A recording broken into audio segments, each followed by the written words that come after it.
A pleasant good morning to everyone, and welcome to this week's edition of the Carlos Brown Show. Yours truly, Carlos Brown, joined by the panel. They're already up and at 'em. Here's what we're going to discuss. Some of the topics. Boy, it's a lot of topics. This time of year, a lot to talk about. We'll agree. We'll agree to disagree, I'm sure, on today's show. We're going to talk about scheduling and schedules. I did was able to put up Southern University at least into the show and Alcorn State. Also, I'll be talking to you about Southern's coaching staff. They finally announced everybody, everybody that's on the staff. Also, Southern University basketball, SWAC basketball. The race is heating up. Although some would say it's Bethune-Cookman and everybody else on the men's side, on the women's side, Alabama A&M, Alcorn State, and Southern University battling. Who's going to be the most consistent team going forward? Also, there's a huge game tomorrow for those who care. Super Bowl.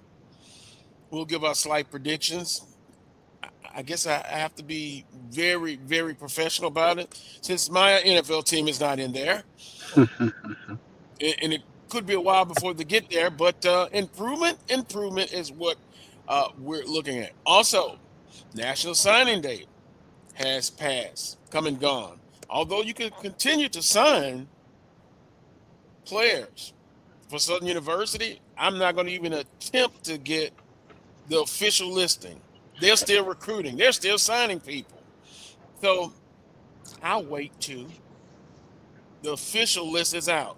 But I can tell you, I need about 3 pages full of just trying to look at what is going on. But everyone else, they've listed their signees. So I'm just waiting for the official release for Southern University. Now, with that being said, the panel is here. Good morning, Coach Pettaway. Good afternoon, Wheeler. Good morning. And good morning, Charles. Good Good morning. afternoon, gentlemen. Good Greetings, afternoon. greetings. Good afternoon. Coach Pettaway, I'm going to go to you in a minute with a update on Alabama A&M. Southern University women in Alabama A&M. Get it on. The diva is in town. Her whole entourage, boy, she's a TikTok favorite. She's a social media, and she has her team playing well. Also, Coach Pettaway, on the men's side, we look at Southern University last Saturday. They lost to Alcorn. The women lost to Alcorn. Yep. Then on the men's side, Monday night, my goodness, I don't have hair up here. I've got hair everywhere else. I had to take my blood pressure medicine. Up by 20 points against Jackson State, then it goes to overtime. Coach Pettaway, in basketball, it's always about runs. I knew a run was coming. Southern goes in overtime and wins 96-91. So they get a split, which we always talk about a split, right? But somehow they've got to make up some ground because again, home loss. Their biggest wins have been on the road. Bill Cookman, Jackson State, and Grambling. So guess what? Pro caution for the win as stated on this show. Carlos, your microphone. Yeah. Just here you go. Okay, can you hear me? Yeah. It's going to the last week of the season for a lot of the teams. And as I was stating before we came on the air, the way this basketball season has gone, Bethune-Cookman is head and shoulders above everybody else, Coach Pettaway, Yes. Wheeler, and Charles. But I would not be shocked if they get knocked out in the tournament. It's just the way things have been going. It is a madhouse. Competition, competitive, parity, those are the words you're using. I use the word just wild and unpredictable. Well, I used that word "wow" Monday night when I saw Bethune-Cookman against my Bulldogs. I had to say, "Wow, that's the best collection." Charles, I'm serious, man. I've been around the SWAC 1 through 7. That might be the best collection that I've seen in this SWAC. And they came to us all kind of ways. And you know, the joke that was going around the event center was, you know, that's what 700,000 to get you in the NIL. But however he put it together, Coach has a team down there. He's got a squad that can score from anywhere on the floor. He's got multiple people that can get it done. Doc Bradley didn't even play in the first half. He had 2 quick fouls.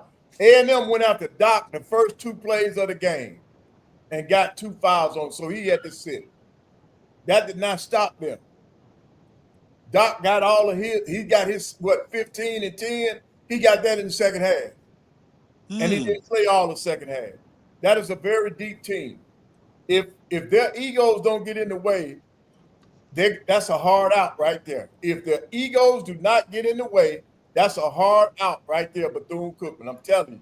Carlos, they're not going to fade unless they get internal strife. Talent-wise, they can match up with anybody in this league. Oh, no doubt. But I'm just still I go back to last year. Southern regular season champion, 3 losses by 3 points. And then in the tournament, anything could happen. But yeah, they are the best as of now, right now, no doubt about it. You don't have a disagreement from me. Well, you know, Coach Pettaway, you are exactly correct. When we played Bethune-Cookman on the women's side on that Thursday, I just happened to walk in right in the middle of their practice. And it was focused, but then it wasn't focused. And when it wasn't focused, Reggie Theus let them have it. Like, you got to love this. You got to want it. And he told his team, hey, everybody's coming after you. And so that was on the heels, of course, of that big win over Jackson State at home. But I agree with you 1,000%. Bethune-Cookman's biggest inhibitor is going to be Bethune-Cookman. Yep. Doc Bradley was coming off the bench when they played us, and he still gave us 16 or 17 off the bench. And Doc Bradley was a starter at UAPB. So, yeah, that team is well-funded. That team is well-financed. That team is very talented. And if they don't get in their own way, I mean, Carlos, you're right. The tournament, we've seen the number 1 seed get knocked out of the tournament. You referenced Southern University. I thought they were really good last year, and you saw what happened. But Bethune, from 1 through 7, 1 through 8, is the best team in the league, and anyone can have an off night. But I think you're going to have to play well to beat them, and they're going to have to be a little bit off for them to lose. And so far, that has not been the case. And see, Will, this would be the perfect case when we talk about, no doubt, they're number 1. No doubt about it. You would like to see them represent the conference. But in the tournament, March Madness, they call it March Madness for a point. Yes, they do. Am I predicting Bethune to get knocked out early? No, but I'm going back to my point. I would not be surprised if something wild just happens. Then it'll bring up. You got a lot of teams that are playing well, that aren't winning right now.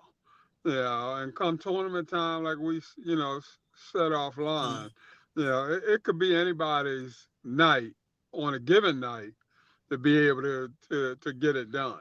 So even though you got a lot of teams that are losing right now, these guys are still playing pretty decent ball, to the point where if they can put together a 2 or 3 game streak going into the tournament or what have you, just start to find their bearings, that sort of thing. Could be a lot of upsets in that tournament on both sides, male and female side. So I would pencil anybody that I put in, because I just think that this year, it could still be anybody's game, even though Bethune looks like they're, head and heels above everybody right now. Well, here's a question for me, though, guys. We know right now at 11:10 Central Standard Time who the best team is on the men's side. But the question for me is, who's the second best team? There were some teams that were kind of nipping at that number 2 spot that have dropped. I thought maybe Grambling would be that. Grambling goes to Jackson and wins. They come to Alcorn, and then They lose to UAPB. Texas Southern was on a little bit of a push. Then they lose to Prairie View. You know, who's the second best team in the conference right now? UAPB, I believe they won 3 in a row, so you can put them in that category. So who's the second best team in the league? And then maybe 3 through 8, 3 through 9, you can shake it up in the bag, and whatever team you pull out of that, you could put in that slot. But who's the second best team right now? In Coach Petaway and guys, who do you think is the second best in the conference? Bethune head over heels number 1 right now. But who's number 2? Because some teams have fallen off the map. I thought Jackson, after winning in Tallahassee, would get some momentum, and then they drop a couple. So Jackson State all of a sudden is falling back. So who is the number 2 team in the league in your opinion? Well, I think that's going to be the big battle. I really think that Bethune is going to remain number 1, but I think it's going to be the battle is going to be for second place, like you're talking about. Arkansas Pine Bluff has it right now, but you got A&M Southern, FAMU, and Jackson all bunched up there right together. Well, they're not bunched up with Pine Bluff. Pine Bluff has a game lead over them, but then they're 2 back from Bethune-Cookman, and I can't wait to see that matchup. You know, when they play. But Charles, I just think we're not gonna know until probably a week left in the season as to who's that second place team going to be. I think it's going to go down to the wire to figure out who's going to get that double bye, that second bye. The first bye, I'm going to give it to Bethune. The second one is still up for grabs. Yeah, you got to get somebody consistent. Yeah, that's what I'm saying. But when you look at it, nobody's being consistent outside of Pine Bluff. Pine Bluff is the only team. They got a 3-game winning streak. Nobody else can string together victories. Somebody win on Saturday and lose on Monday. Pine Bluff's the only team that has shown any kind of consistency here late. Now that was Southern. Southern was showing the consistency. And then they start sputtering. And then just like Charles said, then it was Jackson. Jackson was going to look like they were going to take over that number 2 seed. And then they start struggling. So nobody, for whatever reason, no team is stepped up to claim that number 2 spot, that second bye. But Pine Bluff is the only team that has put together some wins that they've won 3 in a row. And of course, Bethune has won 6 in a row.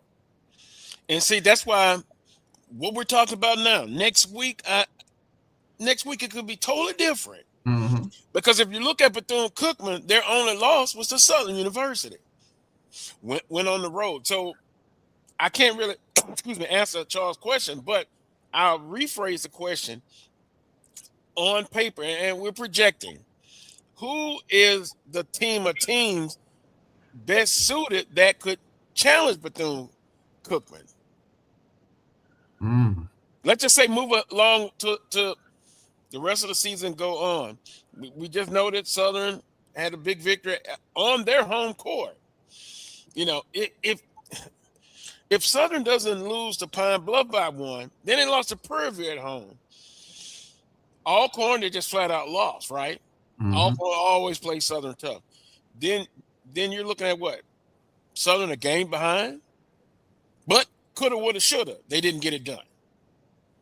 So, but now on the men's side, I'm gonna tell you what is gonna be a big test. Monday, I think when Bethune hosts Texas Southern, personnel wise, they got a big team.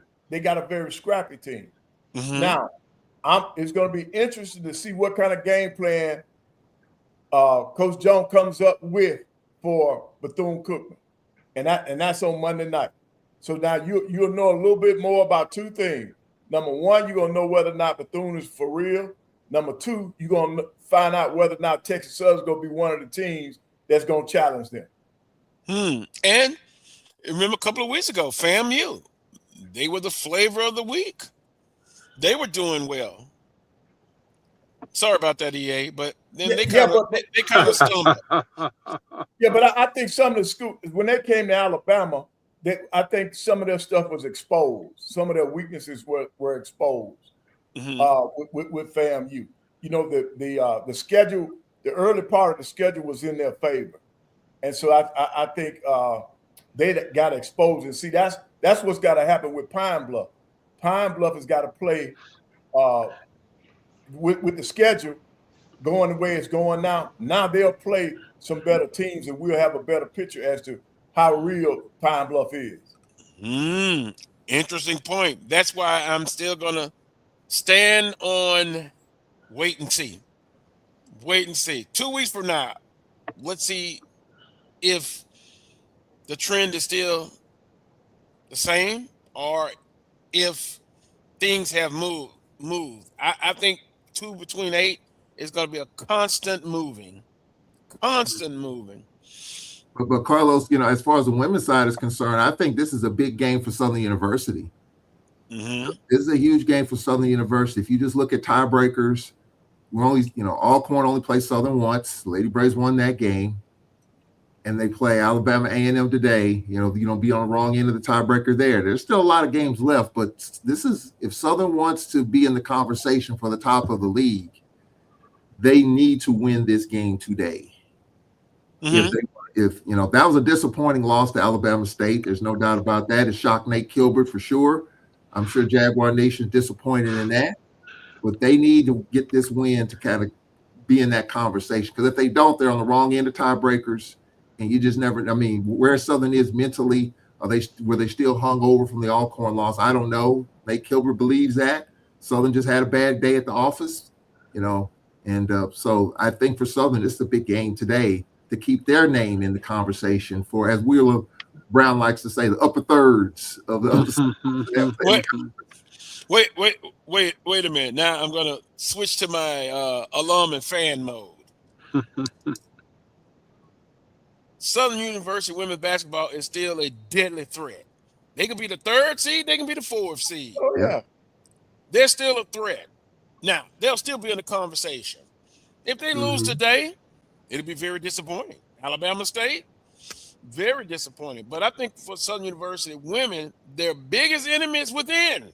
It's themselves. Maybe they have been kind of smelling themselves a little bit. I don't know. But they're going to get everybody's best shot. So is it a valuable lesson learned, Coach Pettaway? Very much so. I expect them to come out and start fighting when they get out the locker room. It is a big game, but they still will be held. They're going to still be in the conversation. They would be a wounded cat, but they'll be a deadly cat. And don't sleep on Southern women's basketball team. Yeah. I'm sorry. Their situation is a little bit different than the men, but no excuses. The men have had some injuries, but so has everybody else. Right. Yeah. You know, you got to be able to come and play every day. Right, but Carlos, right now, we just got to give Nate Kilbert some. We got to give him some praise and some credit, man. He has done an outstanding job this year. Well, really, to be honest, down the stretch the last 2 years, he's done an outstanding job. Now, this is what I just told somebody the other day. I said, now we're used to Nate Kilbert having his team ready late down the stretch. But for some reason, he turned that thing around. He's got him going early, right? If he closes the year out like he's done the last 2 years, man, that's going to be an awesome turn. He's going to get one of those buys. He will be in the hunt for one of those buys. And he has done an outstanding job. And when you talk about injuries, they got one of their better players hurt, and they're still rolling. Well, last week, Coach Wheeler, remember I was kind of picking at you. Give the man an extension, give him a raise, give him all that. Now, Charles Eltman, Coach Pettaway said, some of the fans, not Charles didn't say himself, but some of the fans say, well, look, he's been to the tournament championship 2 years in a row. Yeah. Is that correct? Okay. I put up the scenario, what if they get there again and they lose? He still has done an outstanding, he's done a hell of a job. And I'm in this corner to get him as much money and extend it as possible. But I quote Charles Edmonds said, some of the fans, fans. Fickle.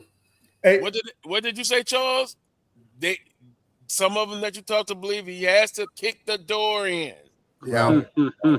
So, hey, I've been told that a gold ball has to be hoisted at some point in time this season, whether it's a regular season or tournament.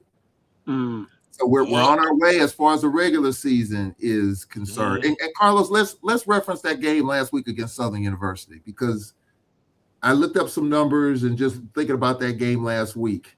And I at the end of this, when I had to get off, you asked me to predict the score, right? And I said 65-51, I think is the score I predicted. It was 69-53.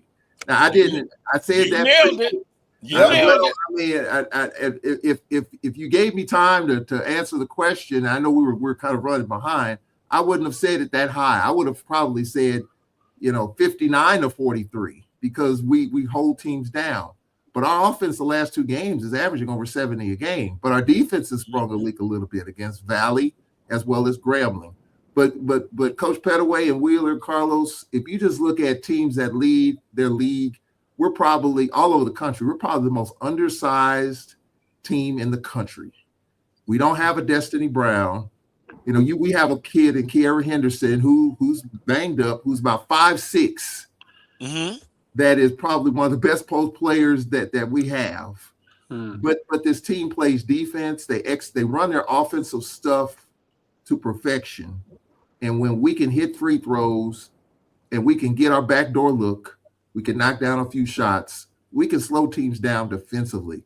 But Southern in this game, Carlos, last week, and I looked at some of the games, 43 free throw attempts last week against Alcorn. 43. I don't know if another team in the conference has attempted 43 free throws in a conference game. I looked at some of it earlier.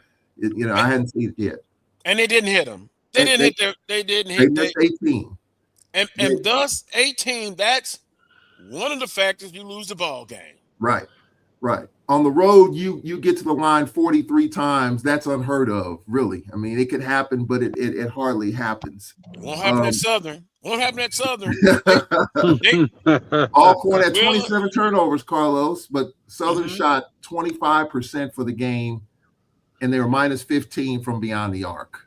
So you have to give the Lady Braves some credit, but Southern had opportunities from the free throw line, and we had two players foul out, and we had Kiara Henderson banged up in that game, and she's still not 100%.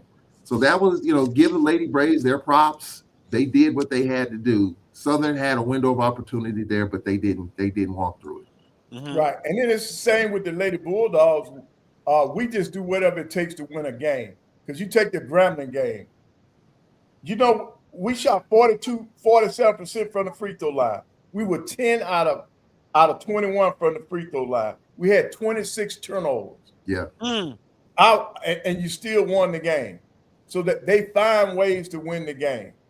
But down the stretch, they got to cut down on their turnovers.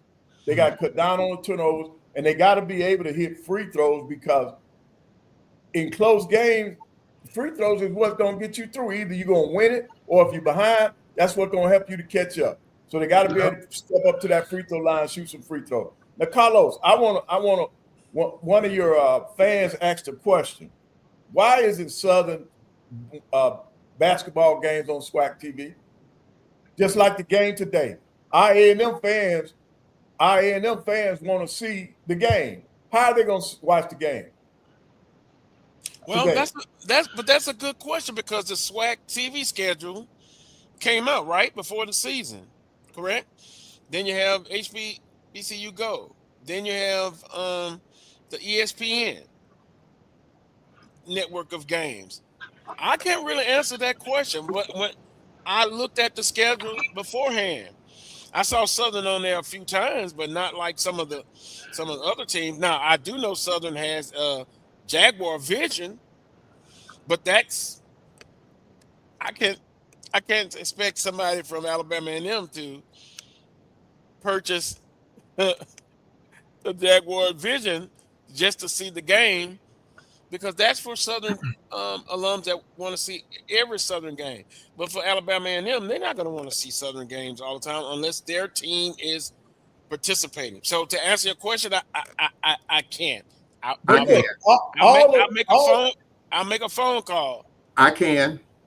okay, Go go ahead. ahead, Charles. They're in the same boat as us, Alcorn. Now our games are on YouTube, Brave Sports Network, but it's not on SWAC television. There are certain parameters that the SWAC implements for these schools to have their games be on the SWAC platform. There are certain parameters that have to be met, certain number of cameras, and just the look and presentation of it. And if it's not up to the SWAC standards, then the SWAC isn't going to put it on SWAC television. And so for us, there's some things we have to do graphic wise to improve our graphics. When you look at our games at home, you see our graphics. And so that's something that has to be invested in. And we are working on that going forward. Of course, it's not going to change for this year, but there are certain parameters, from what I was told, that the SWAC has to have to put the games on SWAC TV. Now, Alabama A&M's got probably the best product out there, with you, Coach Pettaway, and Mo Carter. It looks really good, professional, excellent. And there are other schools that have pretty good products as well, but may not be up to the standards that the conference is looking for, and that's why they're not on SWAC TV. So, like, I think Bethune-Cookman has been on, their home games, because I think their product is up to the standard. So it's more of a SWAC thing in terms of what they're looking for, the look, the presentation, the graphics.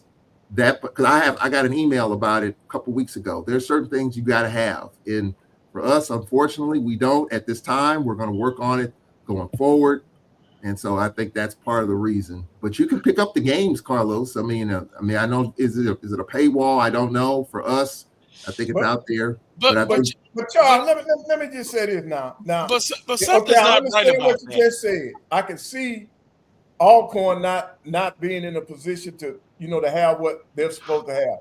But you're gonna tell me that Southern University has an issue with having whatever they need, and all it takes is a few more dollars? I find that hard to believe, man. That's I don't understand that.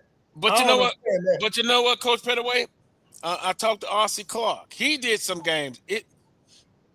I don't want it to seem like there's no games the Southern's on. I've seen some. SWAC TV. Like last week, somebody had to correct me. What was it? The game last week or a couple of weeks ago they were on. R.C. Clark told me he's doing the Grambling game next week on SWAC TV. From Southern? Yeah, on SWAC TV. Yeah. Because I know him and Santoria did a game. So that's a game that the SWAC produces, that brings their own cameras to make that production happen. But Charles, so they're not gonna SWAC TV, so they're picking certain games because if Southern didn't have the infrastructure, they wouldn't be able to do any games. So aren't you guys streaming, Carlos? Yeah, they have Jaguar Vision. Vision. Their own streaming service. Yeah. So but you're not able to pay for an individual game. You have to buy the whole season. Is that how that works now? It used to be you could pay just for that particular game. If I wanted to watch Southern and whomever, and it wasn't on SWAC TV or what have you, but you guys were streaming it, then I could go through your streaming service and purchase that particular game. You can. But really, even at that's my point. If all the other schools are doing it for free, why are they allowing Southern to charge people? Well, that's a university decision there. I mean, I don't think the SWAC has anything to do with that. Yeah, they get first priority, Jaguar Vision, because they have an audience from it. Because to be honest with you, Coach Pettaway, I've been at games and people text me and was like, well, we're having technical difficulties. I see Coach Banks in the crowd, I text him, and whatever the issue was, they addressed it. It's called Jaguar Vision. Yeah. I actually downloaded the app, and here at my house, so I can watch it. whatever I want. Not only football, basketball, baseball, all the other sports. Well, the other part of it too, Carlos, there is a financial component to some of this. Our friend James Crenshaw does a lot of production for SWAC TV, and he was at our game with Mississippi Valley on Thursday. And so when you have James Crenshaw showing up, most likely those games are going to be on SWAC television because he works with the SWAC. Right. Now, as far as our own local productions, there's some things that, like I mentioned, the conference has to see in place, graphics and others. There's other stuff attached to it as well. But when you have now, Southern University used to be on Pelican Sports back in the day. That's a TV production, right? So if you still had that production, a full-blown production, graphics, and the whole 9 yards, you could use that video and use it for SWAC television, and it would work because that's a TV production company that's producing the games, just like at Alabama A&M, just like Jackson State. I mean, Jackson State has something like that as well. And so a part of it is done in-house with SWAC TV, with Crenshaw and that crew that does that. But other schools have to continue to make the investment, including Alcorn. I have to say that we got some work to do. We have some work to do with that. And so that's why you're not going to see, some of these schools on like that. So you saw Centoria Black and Ossie Clark. That was a SWAC TV game. They do games for the SWAC. So you're going to have Crenshaw and the SWAC crew producing that game, and that's why it's on. I would like to just see. We have Brave Sports Network. We have Curtis Aaron, our producer for the video side, and using our just video production and put that on the SWAC TV platform. That's what I thought. But there's some things the conference is looking for, and it has to have a certain look a certain way, and there's some things we have to invest in. So I think that's just a part of, and that's an uncomfortable conversation to have, Carlos. It is. Something's just amiss though, right. Because I was thinking, it wasn't Ossie Clark and Santoria, but it was another group that came in just a couple of weeks ago. It was on SWAC TV, and somebody in the chat room said, "No, you're wrong, Carlos. They are on." I just don't want it to be put out there that there is no Southern basketball games on SWAC TV. They are. I've seen them. Now from an infrastructure standpoint, in-house, I think Southern University has everything it needs. But the SWAC determines the SWAC. But that's their choice, right? Yeah. So they pick those games. Like I think we have one home game that's going to be on SWAC TV, and I believe it's Jackson State, if I'm not mistaken. That's a big game. It is a big game to have on. Right. So the conference selects the game that's going to be on SWAC TV. We kind of knew that before the season started. They kind of put it out there.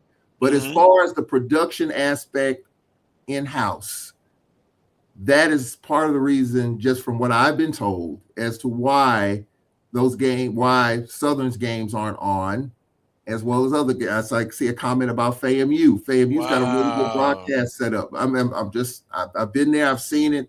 But that just doesn't. I'm kind of like Coach Pettaway.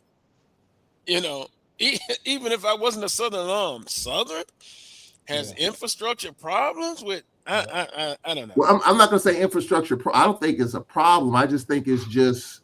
I think it's there's SWAC certain TV's things choice. the SWAC is looking for. It's a certain look. It's a certain production quality. And I'm not saying it's bad. I'm just saying for it to be on that SWAC platform, it has to look and feel and taste a certain way. And I think the changes that have to be made to make that happen aren't hard.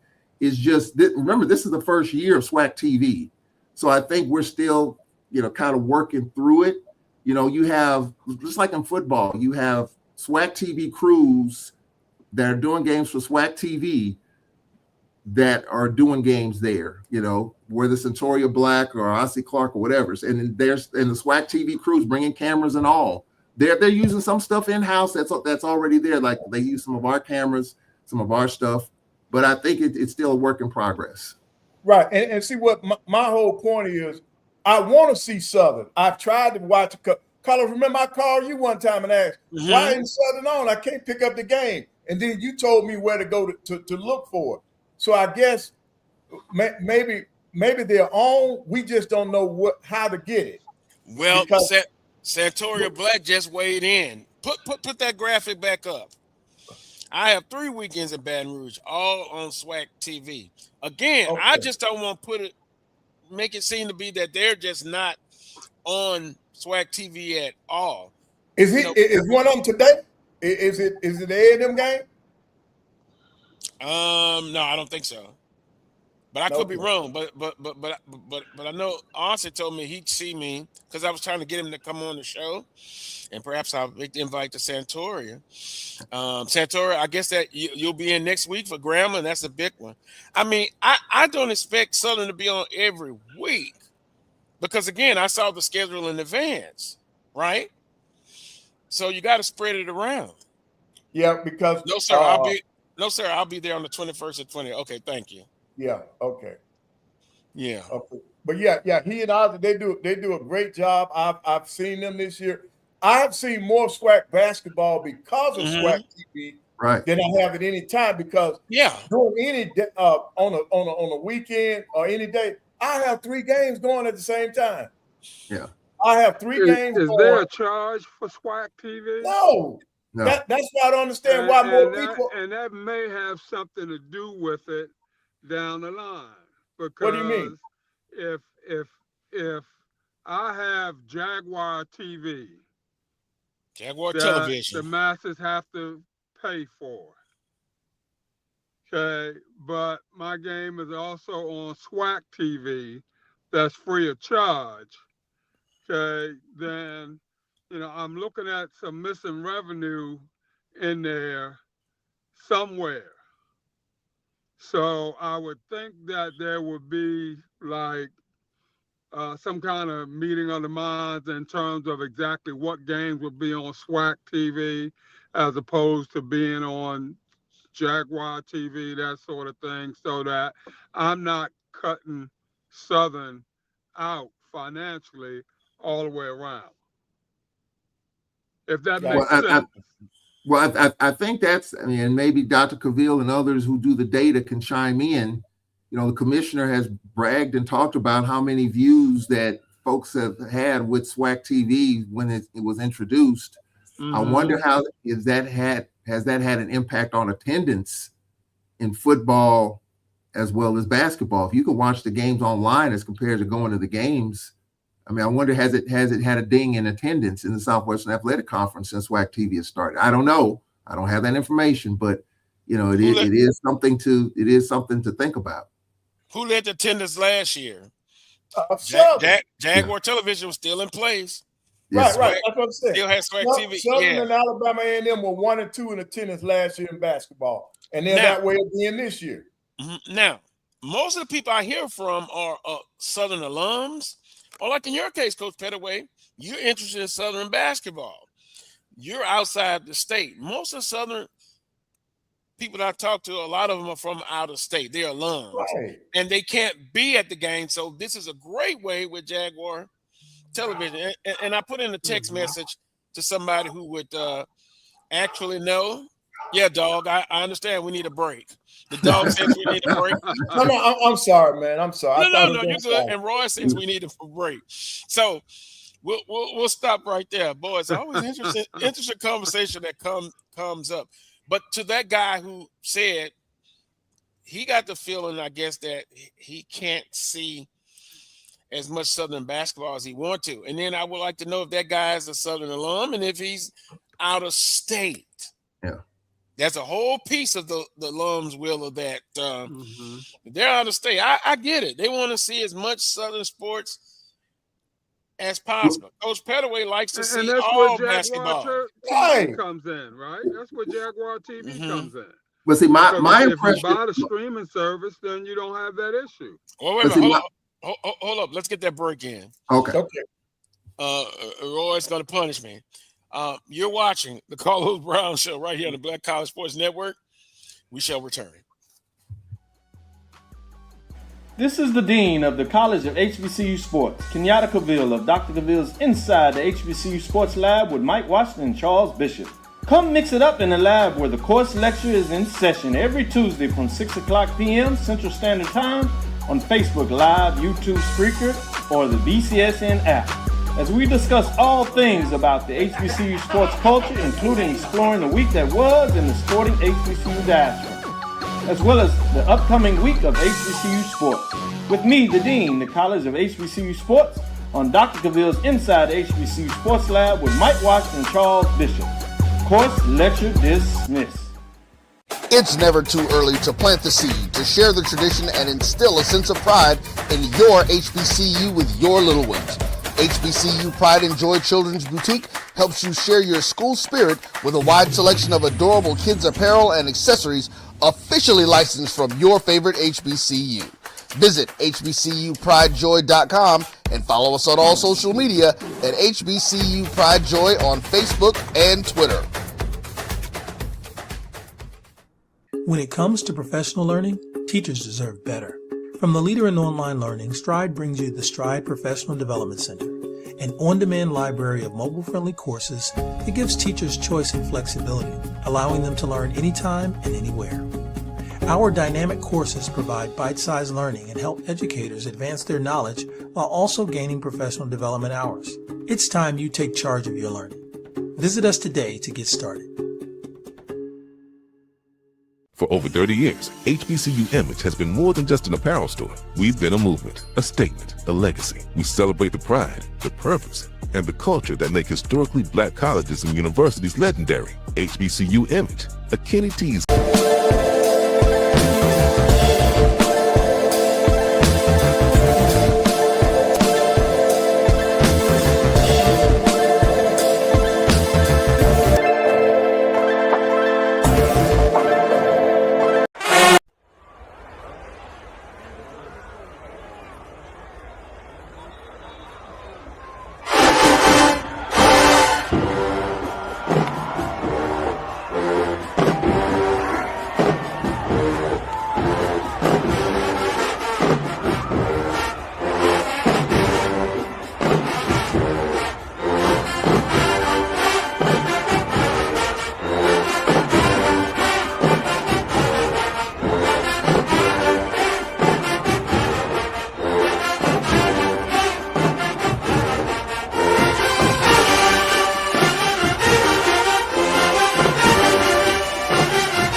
Go. Can Can you hear me now? Okay. Welcome back to this week's edition of the Carlos Brown Show. I'm going to start some mess. We have a new producer in who puts in the Sonic Boom of the South. And he's a member of the marching, well, his school's the Marching 100. I find it ironic that the Sonic Boom, a great selection. You think he's trying to start something? Brian Fulford back behind the scene.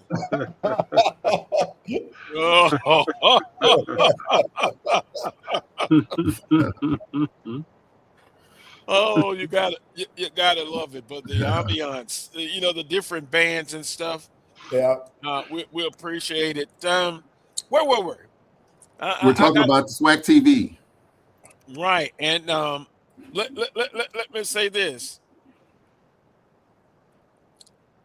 When you don't have the answer, you try to go get the answer, right? Mm-hmm. Okay. Here we go. Jaguar Sports Network. www.jaguarsportsnetwork.com. It's our official streaming service, to your point, Willer. Mm-hmm. We do charge a small fee, as we are one of the only schools in the conference that make money off our stream, as we sell it to corporate partners. and have other sponsors. Now, I did ask a question. I would like to see the breakdown of those numbers. I bet you quite a few of those people that partake of the streaming service, I bet you they're out of state. I bet you they're out of state, out of town. Mm-hmm. Yeah. We are. And then I said Southern's on SWAC TV. I've seen them. We are for some games, not all, because we sold our inventory before SWAC TV came about. So eventually we'll move it to full time in the future. Like our games today are on Jaguar Sports Network. Grandma will be on SWAC TV, but FAMU will be on Jaguar Sports Network. So EA, eat that. Yeah. If you want to see FAMU come to Jackson State for a vicious whipping, then you get a subscription for that one game. Somehow I think EA want. I love EA to death. He keeps me on my toes. I suspect he won't get it for one game. But my question when SWAC TV came out, and I think it's a wonderful thing the commissioners talked about it. If you already have a platform that you're using, that you have already, like Braves, All Access, Southern, and others, could you put that feed on SWAC television and that would suffice? Or, as Wheeler talked about, because you're trying to make money off of it yourselves, you want to keep it separate from SWAC TV because that could possibly run into pose problems. So that was kind of my thinking when SWAC TV came about. Okay, they can pick up our feed or Jackson's feed and put that on SWAC TV. Now we did that last year.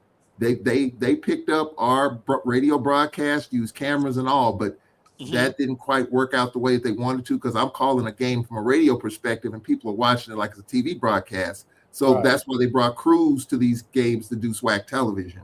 But I'm just wondering, if you already have your own platform, can the SWAC pick up that platform and have it on SWAC TV? Would that suffice? Right. Well, see, Charles, you may have a point there, because remember, we had Bulldog All Access. We had that feature, and that's how we got started with the Bulldog All Access, and we had paying customers. But I like SWAC television. Oh yeah, it's great. And then Charles, you were talking about James Crenshaw. James, when he shows up, he has other crews at other sites. It's the same company under James, but he's got separate engineering crews that go, that goes to other production crews that go to other sites too. I know that for a fact, because we were doing Jackson State one time. I was in Jackson, and he had another crew down at Valley, and he was talking back and forth with them. So they go to different places because he can split up. Right. But I think Charles, when you go with SWAC TV, the announcers and everybody's quote unquote supposed to be neutral. Whereas if it's just your streaming service, if it's Braves streaming service, then you would expect the announcers to be, I don't say homers, but it should lean towards the environment that they're in, that sort of thing. So that's why I would think that SWAC TV wouldn't just pick up, your particular broadcast or Southern's particular broadcast and just run with it, because it wouldn't be neutral. Right. In terms of Willie, actual service itself. Willie, you brought up a very good point, because I was in at the beginning for Alabama A&M doing theirs, and they asked me to come in to help the students, right? Willie, what you just said is the point that I made to the student. I said, hey, listen, ladies and gentlemen, you are working for Alabama A&M, so it's okay for you to be a homer, because this is their production. This is the school's broadcast. I say, but if you go work for somebody else, you got to be neutral. Now, Wheeler, I have a problem with that right now. I've been joined by the hip for A&M for almost 40 years. Over 40 years. So sometimes I'm caught up being a homer. And I promise you, it's hard now. It's very difficult. You got to separate. How many times have you told me I got three spirits in me? An alum, broadcast, I won't mention the other one. Yeah, but you know what? So I have to try to keep them divided. Sometimes you can't. Just like a lot of people thought, man, how could you talk that way? When I did to terrestrial radio, wouldn't Southern be mad? The views and opinions expressed Yeah. are not those of Southern University or its staff, but strictly the views and opinions of the hosts and their guests. And that's what it is. So I think everybody does a great job. SWAC TV, the broadcasters. I get a chance to listen to Mo and Coach Pettaway. Rob J. and them is just yeah.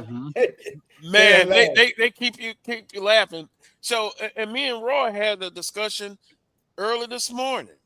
Nobody can tell the story as well as we can. Black College Sports Network.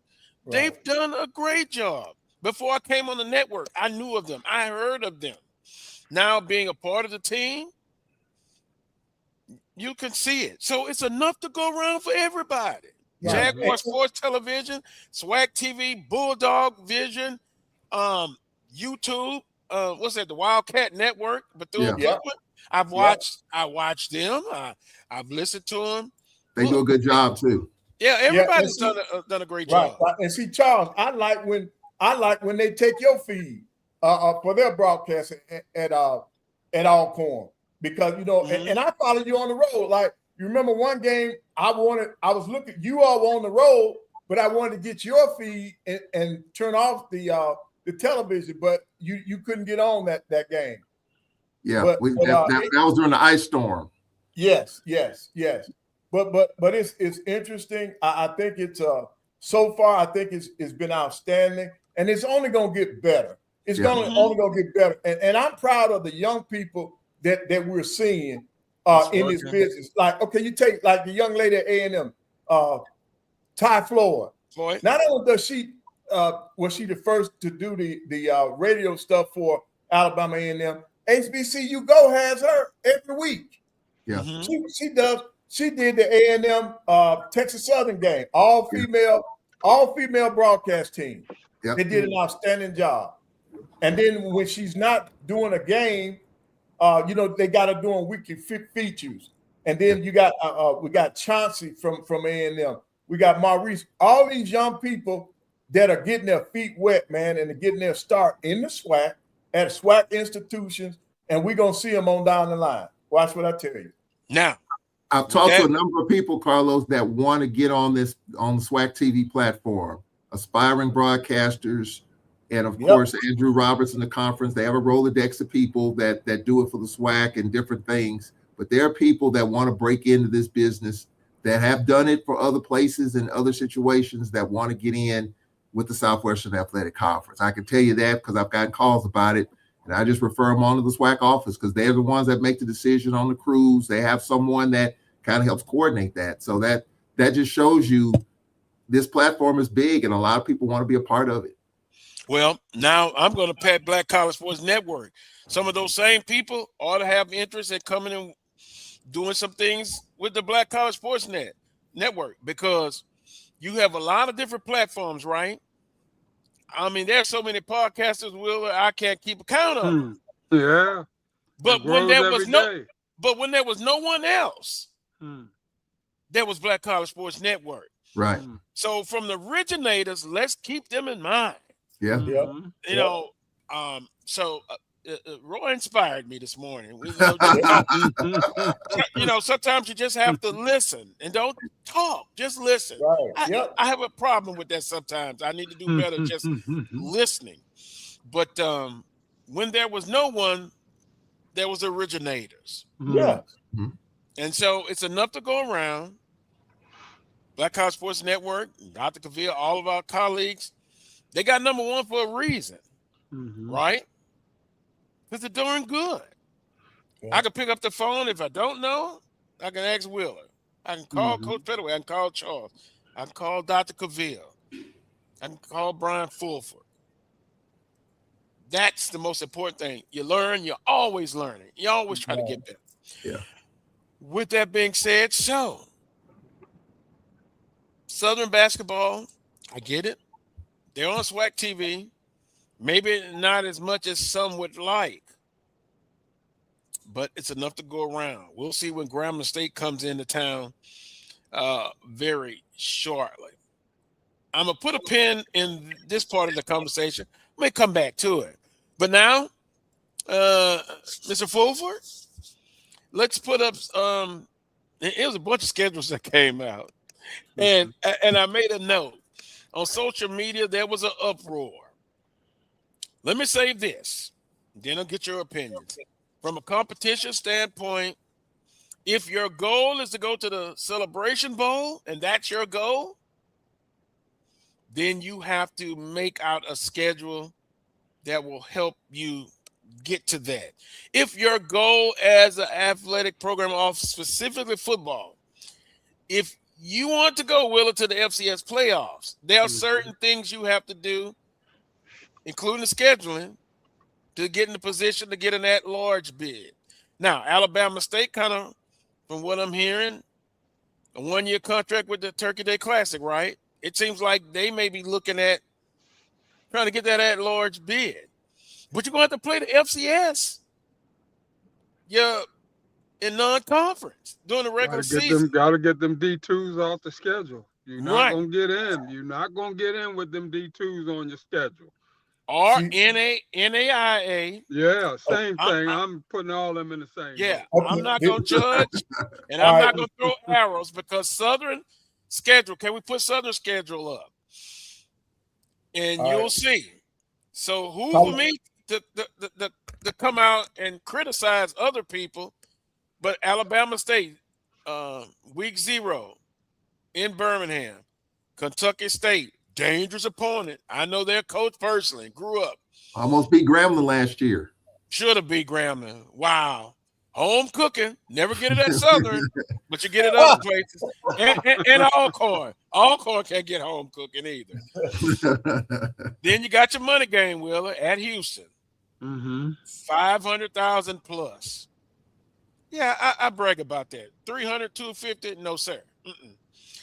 Then Louisiana Christian. What kind of school is that? Yeah, formerly Louisiana College in Alexandria. I knew you was gonna say that, and I also wait for Willa to put his gloves on. Huh? What are they? NAIA? No, I think they're no, maybe D3. Ooh, wow. No scholarships. Okay, go ahead. But their goal is to get to the Celebration Bowl. But you know what, Carlos? You know what, though, Carlos? You know, I mean, new coach and all that sort of thing and stuff. I would lighten up on that schedule the first year. And then look to kind of toughen it up as we're moving forward. That first year, I don't want to kill him. I don't want to kill a new coach that first year if I don't have to. We'll play that one guarantee, that one big guarantee that we need to have. Other than that, I'm gonna try to give him a couple D2s to get his feet wet. You know, and I mean that's just my mindset early on. But I'm shocked. As we're moving forward, you know, we're gonna toughen that thing up as our roster gets better, as our team gets better, as our strength and conditioning gets better. You know, we're gonna toughen that thing up, no doubt about that. But the bottom line being, it's the SWAC's decision to be Celebration Bowl or bust. Because at the end of the day, it ain't just your schedule that's going to determine whether or not we get a chance to go to the playoffs. It's going to be everybody else's schedule in the conference. Strength of schedule. So if everybody's playing D2s and Baptist Bible and Alabama Bible and all these folk, you know, they dragging the conference down, you know, so ultimately I can go through the thing and come out 9-2. But if I beat Alabama A&M, who's got 8-3, but they got 3 D2 wins, okay, that diminishes my win against them. Your strength of schedule. Hey, yeah. So Willa, let me ask you this. All those things come into play. This is what we need to do. I think this. I wish I had known this earlier. We'd have had some time to look at this. Carlos, the last team from the SWAC to go to the playoff was FAMU, right? A couple years ago. Yeah. The year that they went, the year that they went to the playoffs, did they play any Division II teams that year? Oh, somebody answered that before me. Right offhand, I can't tell, but I know they played Southeastern. And I know you haven't had, as a conference, success in the playoffs. Yeah, no, but I'm just talking about just to get there, Carlos. Because it seems you all seem to think that if you put a D2 on your schedule, you're not going to the playoff. I guarantee you that some of those teams that have gone to the playoff, they've gone in the year that they played Division II. Like I said, Coach Pettaway, there are a lot of other factors that have to come into play. Right, yes. Now, if you got one on your schedule, right, you may still be able to get in if everything else is above board, that sort of thing. But if you got more than one, that's going to definitely damage you in terms of being able to get in.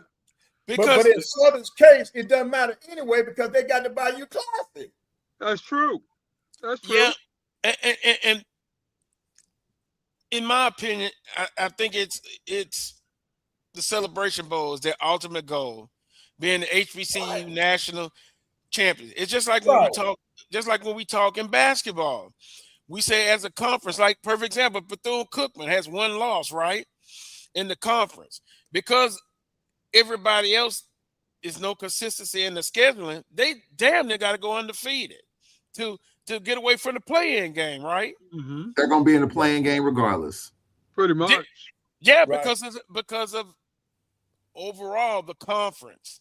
It's a conference-wide, and that's what right. And remember we talked about that schedule. It's a conference-wide thing that's pulling us down, not just an individual school thing or individual university thing. Right, and I was right, Carlos. When FAMU went to the playoff, they played Fort Valley. Yep. Yeah, Brian, I just saw that. And So I do think that you can play at least one D2 game. Because if that was the case, you think about it now. All of the Power Fives, they played down for at least one game. Most of the time, it's either for homecoming or it's going to be for the game before a big rival game.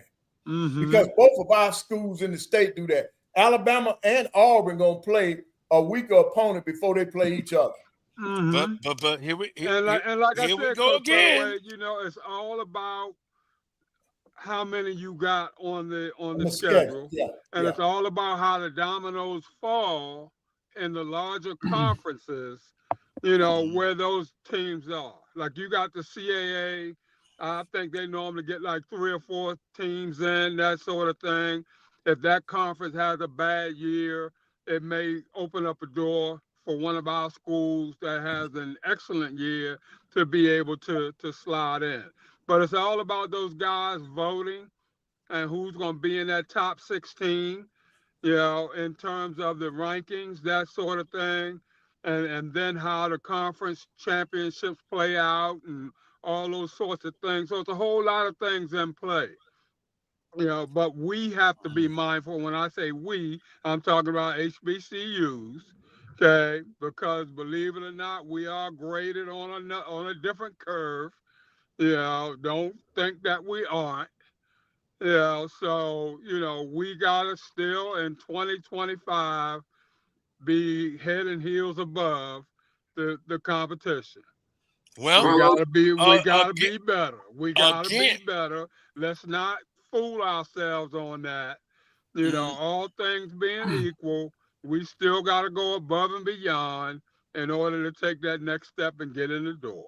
But again, if your desire as a football program, if you want to participate in the playoffs, it's certain things you have. Will, you're right. It's certain things you have to do. You're going to have to play FCS and non-conference, and you don't have to go all the way to Eastern Washington to play. They've got quality teams from a regional standpoint. We had that discussion during the week. Then there's certain things you have to do. That's just the bottom line. And my thing is, play them anyway. Play them anyway. Yeah, in the regular season. That's what I said. We fought all these years in order to be able to play on the other side of the street.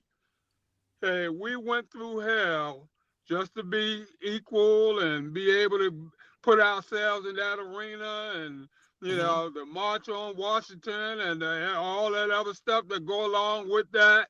You know, we fought for the right to be able to do this. Let's play these squads. It's not that easy. Prairie View does it. But look at their schedule. Alcorn's played Northwestern State, although they're bad. What have we talked about till we almost thrown up out of our mouths? You're trying to play guarantee games. Yeah. You know, you got those in. I asked the question weeks ago. What happens? And now people are starting to talk about it. What happens when you're not getting the chance to play those Houstons and those big games? What is the plan?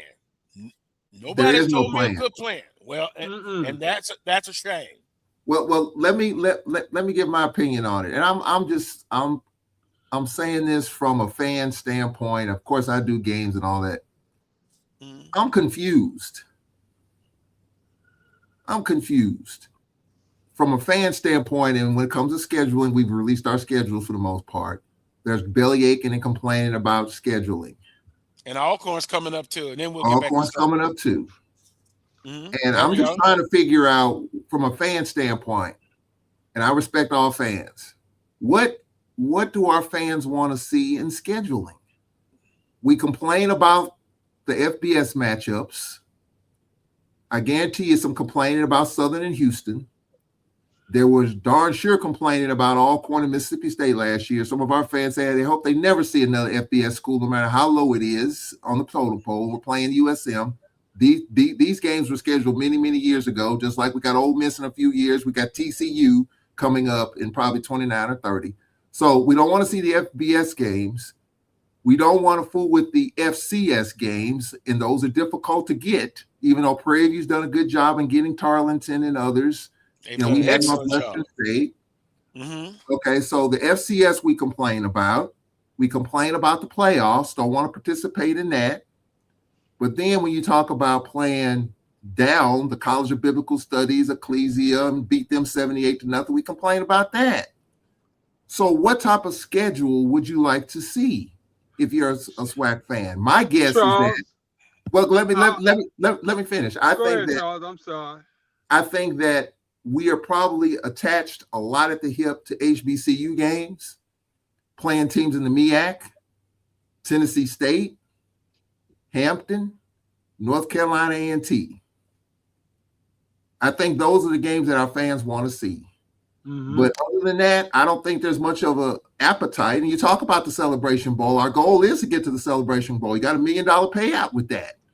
So whatever schedule you come up with doesn't matter if you don't win your division and win the SWAC. But if you're talking about FCS playoffs, and Dr. Cable, I was shocked when he talked about that. And there's more to that. They were prepared to buy Tuskegee out of that game if they were going to get a playoff bid. And from what I was told, that he had some inside information on knowing whether they were going to go to the playoffs or not. If they got selected, they were going, and that Tuskegee game wouldn't have happened. So Alabama State's interested in that. But what about the other 11 schools? Well, of course, Southern and Grambling can't be in it. So what about the other 9? So I'm just confused. What type of schedule do you like to see? Now, if you want to go bare bones with this, and Dr. Cavill can help me here, I think the minimum number of games you can play in football is 9. I think you got to play a minimum of 9. Why not just play 9? Your 8 conference games and one more and call it a day? Because I'm just confused in terms of what not gonna happen. Not gonna happen. I know, but I'm just saying, what type of schedule do our fans want to see? Because it seems like no matter what level we go to, and of course people are gonna complain anyway, but what's a satisfactory schedule for fans that's palatable for people to accept? That's where I'm confused on this. I'm not confused, Charles. I'm not either. I call it the way I see it. Each individual fans of schools, it's not one size fits all. I mean, I could talk about Southern University. You can talk about Alcorn State. Give us the insight. You know, there's also an argument, Coach Pettaway and Wheeler, this past week. Some have 11 games. Some have 12. That was another whole set of arguments. Southern has 12. Jackson State 11, right? Mm-hmm. Let's count Alcorn. 1, 2, 3, 4, 5, 6, 7, 8, 9, 10, 11 games. Mm-hmm. That's a whole nother set of interchangeable parts, Willa, from administrative standpoint, or from Carlos Brown's standpoint. I like 12. I like 12. 11 as well, Carlos. Other schools are playing 11. I like 12. I like 12 games when you can have them. Now I think it's standard. Now you can have 12 games. Yeah. Right. And when you go to 12, you're looking at another expense. You're looking at another. Right. And playing 12, whether and it's 6 on the at road home. or whether it's at home. Ooh, 6 at home. You're looking at spending more money. You know, and you might not be able to recoup that bang for the buck. You know, so I know a lot of these, you know, and you want to have that bye week, you know, during the year. And with a lot of you guys, especially being in the SWAC, you know, you're not able to get that 12th game in unless you go into week 0. Oh boy, they put up a nice poll. Which opponent do you not want to see on your team schedule? D2 or NAIA opponent? Good question. FBS opponent or FCS PWI? Great question. Great. That is an excellent poll question right there. Because that to me, I mean, if you want to play FCS, fine. But if you're talking about getting a financial benefit out of it, that's a whole nother story. Now we're playing North Alabama. We're opening up their new stadium up there on September 19th. That's a one-way game. I confirmed that at the signing party the other day. I thought it might be home and home because it's FCS. Why not home and home? No, that was my home and home means they come to your place and you get a chance to make money playing them at your place. See, sometimes it depends on who's negotiating these contracts. Well, I'm just saying we're getting a guarantee for, you know, it's a one-way game. We're going up there. We're going to Florence to play a game. We're getting a guarantee out of it. But a lot of these FCS schools, they're going to tell you home and home. They're going to tell you that because financially they may not be willing to give you a guarantee. They'll say, well, we'll pack our stadium and we'll make money at our place. You got to make money at your place.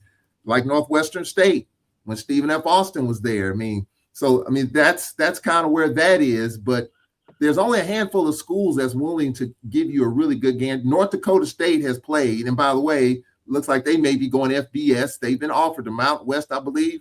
So they may be moving up. But they played Prairie View. They played Texas Southern. I think they played North Carolina A&T, and they got a guarantee. But the amount of guarantee now, wasn't much. It wasn't much. Right. Barely covered expenses. They called us. They called Alcorn. You'll be crazy to go all the way up there to Willis Point. About time everything has been processed, you have nothing. No disrespect to Valley.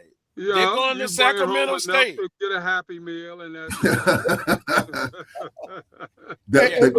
just because it's a regional opponent, that does not mean financial windfall at the gate. I'm gonna give you a prime example. We stopped Coach when Ron Cooper was our head football coach. He looked at playing regional people. We play Jacksonville State, we play Florence. Go an hour and a half either way to get to their campuses. All right, when we go to their place, we give them a sellout. When they come to our place, they don't even use all their doggone comp tickets. Yeah.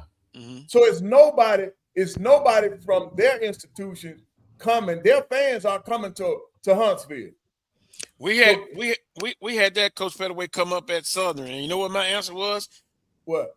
I got to be nice. 5, 4, 3, 2, 1. I don't give a damn if 5 people come from Northwestern State. I go back in the day. Southern's winning. Pete Richards and them, they're rolling. Northwestern State came to A.W. Mumford State. Guess who packed A.W. Mumford Stadium? Southern. Southern fans did. As it should. As it should be. Yeah, I don't expect Northwestern State. I met one lady. She was like, I said, ma'am, are you all right? She was like, oh, my God. Yeah. I know LSU has hundreds of RVs, 200s. I'm so shocked. Look, all these RVs Southern had. Yeah. They were winning. And if you count on other teams to fill your stadium up, you shouldn't. You're going to be sadly disappointed. Right. Yeah. Now, Coach Petaway, was Alabama A&M winning football-wise? Yes, they were. They were winning. Okay. They just don't draw. And you know, even if I played them in basketball, it was the same way. They did not want to come to Elmo. Them people did not want to come and sit up in Elmo. I'm telling you now. It was intimidating, Coach Petaway. Okay, I haven't been there, but I could tell you it was some vicious games going on in the new arena is beautiful. Yeah. Well, you know, Roman Banks talked about it, Carlos, when he was on the show, when I asked a question about Southern and Southeastern in football. There's no doubt that the Jaguar Nation would pack Strawberry Stadium. No doubt about it. A record crowd. They'd make all the money they want to make, parking, RVs, the likes. But when you return that game to Mumford, will the Southern Jaguar Nation pack Mumford for that game? Two schools, 45, 50 minutes away. Charles, you always bring up Southeastern. Why does the Alcorn play? Well, see, I know you bring up Southeastern, but here's the thing with that, Coach Petaway. Southern can fill up their stadium seats about 8,000. Yeah. Different ingredients. That Southern's winning. Let's say Southern this year goes 9-2, and then you start negotiating about Southeastern again. Mm-hmm. Call me arrogant. Who is negotiating the contracts? It's not a home and home. You're gonna, if I come there, based on what everybody else saying, we fill your stadium up, then you've got to come to me twice. And if you don't like it, so what? That's it. We'll go. So 2 for 1. So you're saying a 2 for 1 with Southeastern. Mm-hmm. Yeah. Those deals still exist, by the way. I was told not too long ago. They still 3 for 1. There's some 3 for 1 deals out there. If you do some digging on some of these agreements. Well, I know they got neutral. Then you have home and home as well. Thank you. I'm great conversation. I'm just putting it out there because I mean it's no wrong or right. We're just discussing a lot of times these issues. But back to those football schedules. Some people complain about you don't have 12 games, Coach Petaway. Yeah, we got 12. A&M has 12. And I've come to the realization you will go mad trying to please everybody. Right. Mm-hmm.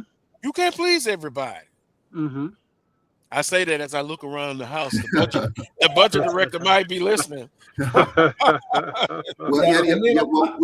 have played Southeastern before, Carlos, and there used to be, I think it was an inner agreement between Alcorn and Southeastern that we would play each other in every sport because we're only 2.5 hours from each other. Mm-hmm. So when Ernest Jones was the football coach, we played Southeastern in basketball and baseball. There was kind of a handshake agreement that we would play Southeastern because of the close proximity. So obviously we play them in softball here and there and baseball here and there. But in terms of football, my guess is that they probably would say we'll play home and home. You know, you come to Strawberry Stadium, we'll get that, and they come to Spinks and we'll get that. And I think that's probably, I don't think it'll be a 2 for 1 with that at all. But I'm just wondering when it comes to, to scheduling, what do we want to see? Because I think that we turn our nose up at every level of the atmosphere, it seems like. Maybe just play HBCU games. You got 8 conference games, play a team from the MEAC, get another game and call it a day, but that's not going to happen either because you got to have a guaranteed game in there to help your budget. But I'm just saying, what's a good schedule for? And I know it's not one size fits all, but what would you like to see outside of your 8 conference games?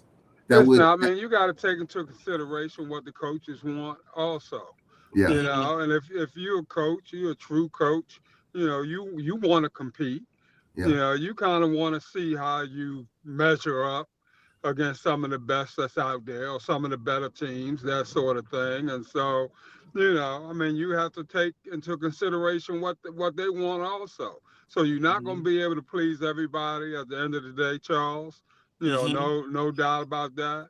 Yeah, but if we can make some money and be competitive and see how we measure up against, you know, whatever else is out there, that sort of thing, then, you know, for me, you pretty much let the chips fall where they may. Pretty much after that. You know, Well, I'm sure that there's pressure, Wheeler, on you being a former AD. I'm sure there's probably pressure now because these other sports, the coaches can kind of put the schedules together and the AD will probably sign up. But when it comes to football, I would imagine in these times in our conference, there's pressure to put forth a schedule that's pleasing to the administration from a financial standpoint, and at the same time pleasing to the head football coach from the football standpoint in terms of what kind of roster he has. Does he have a solid team and all that? I'm sure there's pressure now to put forth a really interesting and dynamic schedule to please both sides of the fence. I mean, the best that you can. Balance. And you know, but you have to prioritize. Being an administrator, you got to prioritize which things are more important. And then you got to go down the line and, you know, try to get everybody in as much as possible. And then, Will, you know, the other thing I think that works against football, the schedule comes out before they find out what kind of team they're going to have. That's true. Right. I mean, your schedule is out. They just had the signing day. Like that 12-game schedule for Alabama A&M was done prior to Coach Shades them signing 39 athletes. Now, Carlos, on Wednesday, they announced that they had 39 kids, right? And 30 of them are mid-year signees. And Wheeler, you're going to like this. They're on campus already. 7 offensive linemen. 7 offensive linemen. They signed 6 defensive linemen because he felt like that the game is going to be won. That's what he needs. But here's the thing. You sign these kids after that schedule was put out. You got Howard, you got Tennessee State. You got some people on that schedule now that had solid seasons last year that you got to play up front. So to me, that's a downside to the football scheduling. And I mean, you got to look at the natural progression of things, Coach Pettaway. You know, at the end of the day, you know, and that class, you may not see the fruits of that class until year 2. You know, well, the traditional way, Wheeler. Year after that, because you got to give the kids time to get in and get developed and all that sort of thing and stuff. So, you know, you're not going to be able to do the schedule based off of what you think is going to be there right now off of this year's recruiting class. And because it may look good on paper, but I always say paper can't play. But but you know, in the sports culture now, you don't have too long, right? And that's why I stated early on the show, I've looked at other signees, official signees. I'm not prepared to say what Southern had. I'm telling you, they are still recruiting. They have some signings already in school. Then I noticed they had new additions to the program, and I'm counting plus 40. I would not be shocked. It's 50 plus when that official roster come in the fall and things. And they are now. I'll give them this. They are recruiting their behinds out, but we will see. Yeah, we will see. So that's why I'm not prepared to say officially. There's not an official number yet. You know, right. I looked at other schools. You know, they listed 29, 26. We got 28. Yeah. Oh, y'all got 28. Yeah, we got 39. A&T got 39. A&T has 39. North Carolina, which I think like 26 are in school right now. Right. So that's what they mean when they say mid-year, right? Yeah. Well, yeah. So he got 30 of his. 30 of his are in school. And let me go back to Coach Jackson at Prairie View. His philosophy is clear. Crystal clear. You see the schedule they playing. You see the roster. everybody's turning over their roster big time. Mhm. Now, EA, you mentioned about FAMU, and he believes it's a very good schedule. Dr. Cavill kids me about using the word balance. But the schedule has to be balanced. I just love the word balance. The roster has to be balanced. Southern has a good mixture of transfer portal. They still recruiting high schools. And guess what? It's no unknown secret here. A lot of schools are already on their 27 and 28 classes that have offered. Southern's already in double digits of 27, but it's a process. I understand, Willa. Yeah. That you got to go through, and then until you just actually sign on the dotted line. I saw a list put out, so I contacted a player directly. I didn't see his name on it. I said, "Did you sign with Southern University?" He said, "Yes, sir. I'm already in school to the fact mid-year."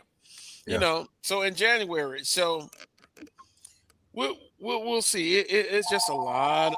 It's a lot of pressure to win now, but there is such a thing called a process. There is balance, and that's why, Charles, I can't get down with the too early predictions. It's worth talking about. It'll change in a heartbeat. It can, but we all have opinions, and you got Andrew Body coming back at Alabama State. That's kind of changed my too early prediction on the Eastern Division a little bit. I got to see a little bit more data, but Andrew Body coming back changes things a little bit because he was one play and 4 yards away from beating Jackson State. You know how that thing could have turned out. So it's going to be interesting to see. Yeah, don't get me started on that play, Will. Well, I'm just saying. Oh boy! When you talk about football, you talk about two things, right? The coach and the quarterback. Those are when you talk about any football team, you start with the coach and the quarterback. So you got Lockhart coming back at Jackson State as a sophomore. Jalen Tolbert ready to come back, ready to run it back again. You got Andrew Body coming back. Who are the top two or three quarterbacks in the SWAC coming in media day, which is going to be in a few months. I'm just looking forward to just seeing how that's going to unwind. You think they're going to bring Andrew Body? They said it. Okay, go ahead. No, go ahead, Coach. No. I was going to ask you. You keep saying that they say FAMU has a good schedule. It's not on the website yet. What's so good about it? Well, I just saw EA say he likes their schedule. Oh, he likes it. Okay. Yeah, they're playing a few games in a matter of within 10 days. They're playing in the Orange Blossom Classic. Then they got their money game. Everybody gets their money game in. And they come to Alcorn. That's going to be a lot of fun there. And they got a new coach. Quinn Grave, former Alcorn quarterbacks coach. Yeah. What's the old saying? Home is where the heart is. But sometimes it's good just to have somebody that's all it's cranked up to be. From outside the home realm. I think about Coach Richardson. He had HBCU ties, but he had no inkling about Southern University. You remember at Winston-Salem, they played Southern, and Coach Pettaway, they got trounced. Yep. And people were like, what the heck? And we're going to hire this guy, and we just crowned him. And the rest was history, right? Yep. Got to be that good fit, that good, Dr. Cavill, that good balance.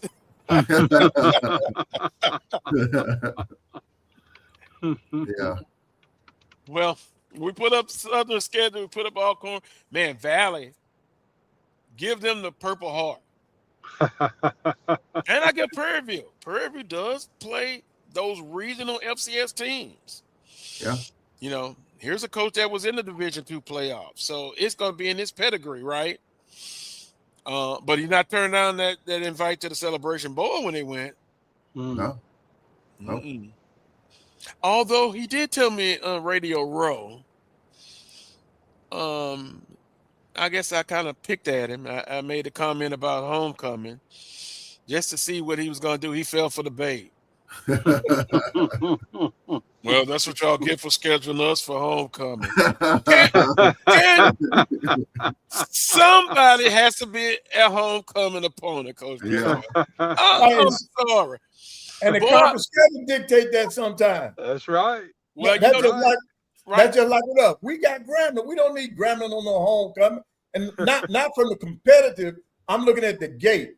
If you bring the school of the blind in for homecoming, and then you play Grambling in a regular season game, you got another play day at home. It ain't about the opponent, it's about the dates. We've had this conversation before. You want to have your homecoming when you want to have it. I thought maybe for our schedule, I thought FAMU might be our homecoming opponent based on when we like to have homecoming, but it's not.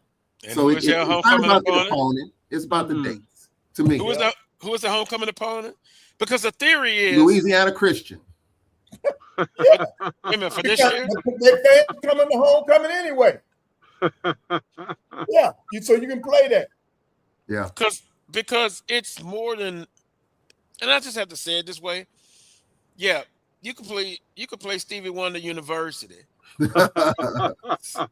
some alum will they want to come back. It's a chance for them to come back. Some haven't come back in years. It's more about the fanfare. There's a game being played, but people socialize, reconnect. But somebody has to be a homecoming opponent. Yeah. And I wanted to have a further discussion with Prairie View's coach, but my best friend bodyguard. We're Prairie View's homecoming opponent, Carlos. Alcorn State University is going to Panther Stadium. We're on Prairie View's homecoming. We're on Grambling's homecoming. Wow. That's just the way the cookie crumbles sometimes. That's how I go. But boy, some of our people is like, how dare you? You won't do that again. Schedule us homecoming. Because Southern's got Arkansas Pine Bluff. So. And I just saw Coach Lorenzo Hampton last night. So they had a big event, I guess, for surrounding some stuff. So I think he's looking forward to having an improved season. Isn't it fun to discuss all these things? It is. Never a dull moment. Is it interesting? So let's see, scheduling. 12 games versus 11. Competition. Non-conference game schedule. Who do you schedule? Once again, if your goal is to, and I think Dr. Cable, probably the goal is for Alabama State, they're rolling. They like a shot at that FCS playoffs, right? At large bid. Well, there's certain things you're going to have to do, like Willa said, to accomplish that. I want the cake and eat it too. I wouldn't mind Southern playing the FCS and non-conference, but also their number one goal is get to the CB. Yeah, the $1 million payout. $1 million pay date. I wonder, does that squash wheel a lot of conversation internally with ADs when it comes to this FCS playoffs and scheduling? Hey, I want to get to the Celebration Bowl. I want to be on ABC, and I know I'm gonna get $1 million out of it. So there's nothing else even close to that, and that's my goal. I wonder privately ADs kind of thinking that amongst each other and amongst themselves.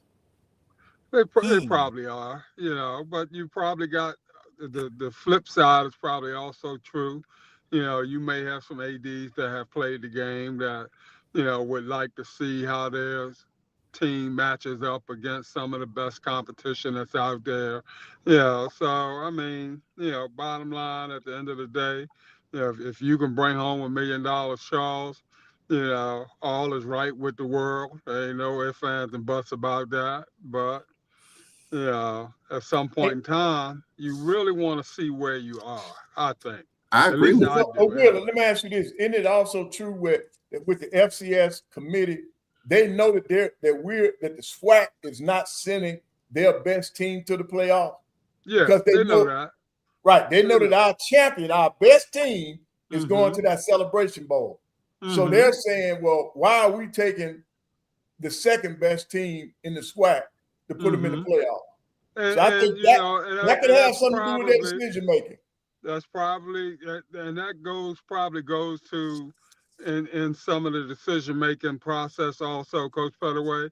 But at the same time, my retort is this: you taking 4 teams out of the CAA, so a lot of times you're taking the 4th best team out of somebody else's conference.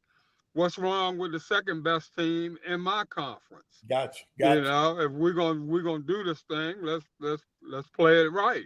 To me, Boy, play them Raptors in the regular season. Play them and then get them. Thank you, Brian. Which opportunity do you want to see on your team schedule? Division II, NAIA opponent, 45%, FBS opponents, 38%, FCS, PWI at 17%. You can vote. And then they also put up a poll. Boy, they're rolling today. The orange and green guys are on it. You also can vote. Do you prefer 11 game schedule or 12? I'll be honest. I voted 12. Yeah, I would vote 12 also. Definitely. Yeah, we would need that extra game. I like that extra game. I'm a basketball guy, true and true, but I love football, man. I love football. Now, can I blow a virus out? Uh-oh. For discussion.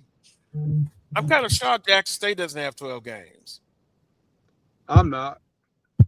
Jackson State people, talk to me. No, would you like 12 games?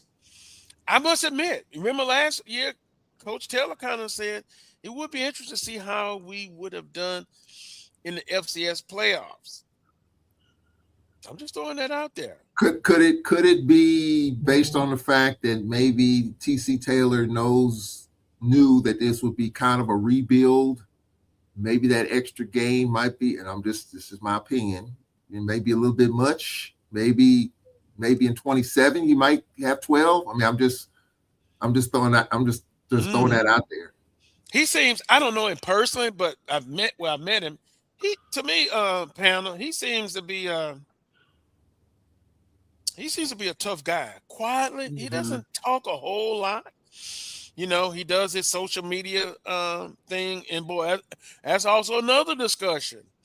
Some people think coaches need to be out there more. Social media, promoting their university. That's a whole nother discussion. I said I wasn't going to get into that, but that'll be a whole 2-hour show plus another hour. You know, PR. How many coaches have coaches shows? I think that, that's something that I've really tried to get out there. The Cedric Thomas show, Landon Bussey, Nate Kilbert, it's helped somewhat. But I think if people want to connect with their teams, they want to connect with their coaches. And I think the coaches need to be out there a little bit more than what they are. Go ahead, Coach Pettaway. You want to say something? I mean, Charles, are you talking about TV shows or radio shows? It doesn't matter, either or. Right. Something. See, A&M, they got them both. We've all like now you knew I always had the TV show and the radio show. Now that I knew how to do, but now all this social media stuff that they're doing now, that this would be new for me. So, when I was wrapping up my career, this social media stuff was just coming about. Right. Yeah. I understand. So that was 2011. So it would take some adjustment for me, because when I see at A&M the number of people that they got running all over the place, those are social media people. You know, they got so many cameras, they got so many records. Man, they do so much stuff. I'm like, well, dog, where do all these people come from now? Where were they when I was coaching? And is that now, old school Way Wheeler, we call him the hardliner for a reason. Here's the press conference. I'm old school. I'm only concerned about X's and O's. Oh, no, that's I'm going to be judged on how many wins and losses. Now it has evolved. Now you got some of them that can come out there and they can sell you a piece of property on the moon. The old stories I used to hear about Coach Robinson? He said, I'm recruiting the parents first and foremost. Then, I want the student athlete. So I guess my question is this now could be part of a qualification that you got to be PR? I'm saying PR friendly. You got to be savvy. I mean, there's no doubt about that. But I want my coach concentrating on developing the kids and winning games. Okay. Okay. So I mean, and that's the old school hardliner in me or what have you. And that's okay. I don't want my coach to be dealing with a whole lot of outside distractions. He's got enough things to do, without his face being plastered all over the TV or somebody sticking a camera in his face or a microphone in his face 24/7. That's just me, Charles. I know. That won't fly now. That's just me. Yeah, no. I don't. That won't fly now, Wheeler, because I know it, and I know it won't, Coach Pettaway. I know, but at the same time, I want to take as much of that off his plate as possible. At the end of the day, and when I'm sitting down and doing an evaluation, I don't want a coach to come back on me and say, if I didn't have to do this 5 days a week, or if I didn't have to talk to the press and all it, the team would have been better or something. I want to eliminate as much distraction as I possibly can. That sounds good when you're winning. That sounds good when you're winning, but when you're not, you need all the support you can get. And that's okay, Charles. But if you ain't winning, you ain't gonna be around long anyway. I get that. So I get that. I get that. I mean, me putting you out there in front of a microphone, okay, ain't gonna give you another win or two. It ain't gonna save you in the long run. I think it helps though. The Wolves are still gonna be biting at your butt. That's true. Ding, ding. I agree with that, but I think fans need some sort of explanation as to why things aren't going. And I think that if by having a show of some sorts, having a press conference and all that, I think most coaches have that, a show. And they do. And I got it helps. I got no problem with that at all. But I think fans today want a little bit more. Right. If they're paying more money, especially now with paying student athletes, NIL and all that, fans expect, to me, this is just my opinion, I think fans expect a little bit more than it was 15, 20 years ago. And ticket prices are going up, parking, tailgating. If you expect the fans to contribute and participate in the process, there needs to be, you got to meet them halfway a little bit, which means some sort of show and media obligation. TC Taylor does it. I understand. I am just not for the 5, 6, 7 day a week type thing. Oh, no. Every time I turn around, there's a microphone in your mouth and all that sort of thing and stuff. Yeah. I want the focus to be where the focus needs to be. Yeah. And that's on developing our kids and putting the best product out there possible, winning games, so forth and so on. I don't think chips forward, even if I have to take up some of the slack. Yeah. In terms of me being more visible from an athletic administrator point of view, explaining things, this, that, and the other, and all the other stuff to go with that. I'd rather for me to be eating the mic 24/7 than my coach should be eating the mic 24/7. But I don't think fans are going for that, though. I mean, it's good to hear from the AD every blue moon when it comes to football, when it comes to basketball. But at the end of the day, just my opinion, I think people want to hear from the head coach when it comes to personnel. And they do. And so, I think for our schools, for our schools, the head coach isn't heard from 5 days a week. I think there could be one dedicated day, or you could have a Monday night coaches show, a Tuesday press conference. And then you got practice during the week to get a couple of players. And I think people will be happy with that. But I agree with you. It should be, and I don't think it is, but I do think it should be more in some cases than what it is, because some aren't doing shows at all. And then people are scratching their heads and wondering what's going on. And then that's where the assumptions come in. And then that's where the negative information and the lies get out. So I think from a coach's standpoint, you got to say something to your fan base and explain why things are going or not going, if you expect them to meet you halfway and help fund NIL, buy season tickets, and all that other stuff. That's just my opinion. We in agreement on that, Charles. We're in agreement on that. Yeah. Well, and it comes down to personality. If I line up Coach Pettaway, Roger Kadar, oh man, Fred McNair, see, it comes down to personality as well. I was listening to Coach McNair when he basically said, I'm not doing this anymore. Because you have an outlet where people look. Don't get me wrong. Constructive criticism, Coach Pettaway. Have you ever got constructive criticism that it didn't make you feel good, even though they were right? Right. Yeah. And so we said earlier, you go mad trying to please everybody. You can. It's a segment that's going to complain. It doesn't matter. You can have that coach in front of a microphone, Wheeler, 7 days a week, twice a day. So that's 14. Somebody's still going to complain. Oh, yeah. You know, that's just the way it is. So you'll go mad.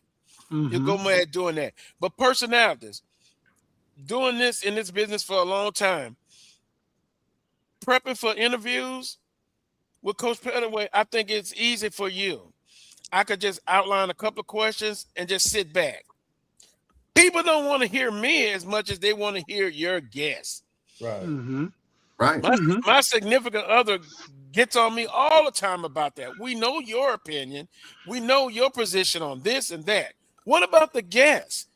That's what I'm tuning in to hear what their perspective. Like if I get Dr. Cable on, I'll get his perspective on scheduling, 12 games versus 11 games. And then the audience listens to them. Yeah. But Coach Cato, you can basically have two questions and just sit back. He can go. He's special. Yeah. He's special. McNair's a little different. Well, he's a little different. Nick Saban. I heard Nick Saban talk. And it was local in Baton Rouge. This is my point, then I'll shut up. The question was, you're now coaching at a rabid fan base. The LSU Fighting Tigers. I'm going to use them. How does it feel to be in such a rabid fan base? His first thing was, well, we've got the win, but I've coached in the big house, 100-some thousand people. Yeah. It's not just the only place that have rabid fans. Right. So the bottom line is this. Personality plays a lot. Also, you have some people that will get out there and they love to get out there. You think Coach Richardson, in his heyday, he didn't like all that social media, although it was a different time. Yeah.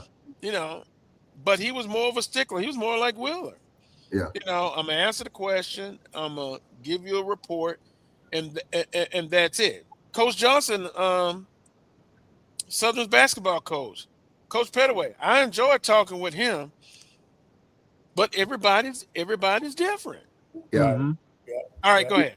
And that's, as a person that hosts these shows, I try to be more cognizant of me getting out of the way and asking the questions that fans want to know about the quarterback, the offensive coordinator. We got a new offensive coordinator this year, Coach Art. The first interview that he's done since he's been at Alcorn, this is year 2 of that. He did it the other night. And so just talking about the offense is going to look different. But I just try to get out of the way and just ask the questions and let them take off with it. And whether you believe the coach or not, that's on you. But it's still, you want to get out of the way and give the coach an opportunity to answer. And, some take those answers, some don't. Some don't believe. Some don't believe coaches. And there's nothing I can do about that. If I ask a question, what about the offense, and you give the answer, as a fan, it's up to you whether you believe it or not. But me getting in the way of it, and I'm still working hard to get out of the way and just ask the doggone questions and let them take it wherever they want to take it. I think that's the important part as far as that's concerned. Right. And then Wheeler, the other thing that we as coaches, we have to take ownership of our programs, man. And we got to understand when we accept a job, it's more than the X's and O's and looking after our players now. Today it is. There's another side to it now. You got to engage the public because in my contract, I'm going to help attendance. So how am I going to help attendance? I got to get out in the community. Right. I got to get my team out in the community. We got to go to these churches. We got to go to these businesses.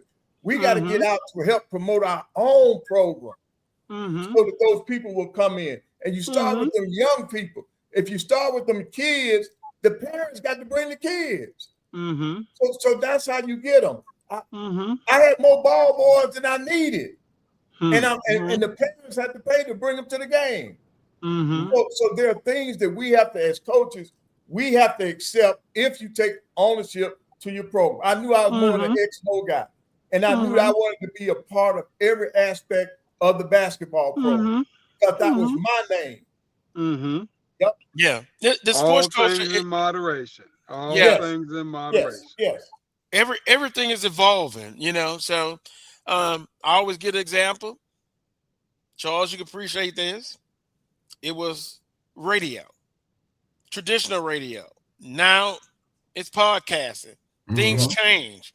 Yeah. You know, you either can you have a right to stay in that traditional radio, or do you evolve a little bit and incorporate? What's that word again? Balance. Balance. Oh boy, we're running out of time. Get to your games, man. What you gonna do? I'm gonna get to this, but I got to do this. We do know Marshall Falk, head football coach. They introduced the staff: Curtis Johnson, social head coach and wide receiver coach. Willow's going to be impressed by this. Somehow I think he's not. Ken Merchant, offensive coordinator and quarterback coach. Gotcha. Todd Light, some of this you already know. Defensive coordinator, defensive back, played in the NFL, coached. Donald Penn, offensive line coach. Now, Willow looks at him critical.